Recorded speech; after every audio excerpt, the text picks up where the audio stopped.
সঠিক তথ্যটা মানুষের কাছে পৌঁছে দিতে সরকারকে সাহায্য করবেন। এই সময়টা অত্যন্ত ক্রুশাল একটা মোমেন্ট।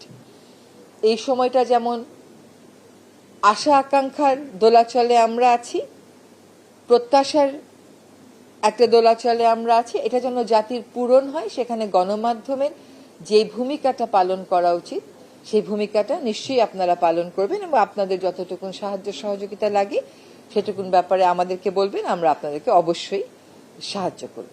আমরা আমাদের গণমাধ্যমকে শক্তিশালী দেখতে চাই, আমরা আমাদের গণমাধ্যমকে গণমুখী দেখতে চাই, আমরা আমাদের গণমাধ্যমকে যেভাবে সরকারের পর্যায় থেকে তথ্য দিয়ে সহায়তা করা সেটা করতে চাই।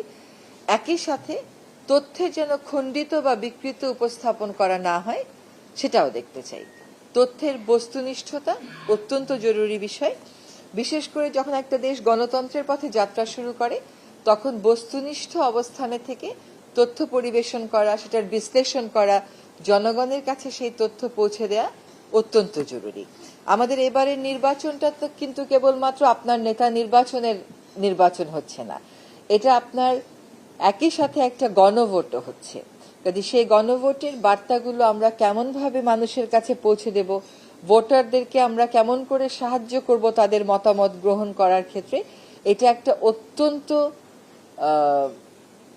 অনেক অনেক বড় কাজ এবং একসাথে করলে সহজ কাজ, একসাথে না করলে কঠিন কাজ। কাজে এই কাজটা আমাদেরকে করতে হবে, এটা আমাদের জন্য একটা সুযোগ। আমাদের যে তরুণেরা প্রাণ দিয়েছে জুলাই আগস্টে, তাদের জন্য ন্যূনতম সম্মান যদি আমরা দেখাতে চাই তাহলে আসলে একটা গণতান্ত্রিক পথে উত্তরণটাই হচ্ছে প্রথম ধাপ এবং গণতন্ত্রের যাত্রার সাথে সাথে বাকি জিনিসগুলো নিশ্চিত হবে। কিন্তু আমাদেরকে সমাজে মানুষ যেন সঠিক কথাটা জানতে পারে, সঠিক বিশ্লেষণটা করতে পারে, সেটা সহযোগী প্রতিষ্ঠান হিসেবেই সকলকে কাজ করতে হবে। আপনি বেতার বলেন, টেলিভিশন বলেন, চলচ্চিত্র বলেন, সামাজিক যোগাযোগ মাধ্যম বলেন, এটা নিয়ন্ত্রণের বিষয় না, কিন্তু সরকারের রোল হচ্ছে ফ্যাসিলিটেট করা যাতে এটা বস্তুনিষ্ঠ থাকে। আর যখন বস্তুনিষ্ঠ থাকবে না তখনই আসে নিয়ন্ত্রণের প্রশ্ন। সরকার কেন নিয়ন্ত্রণ করতে চায়?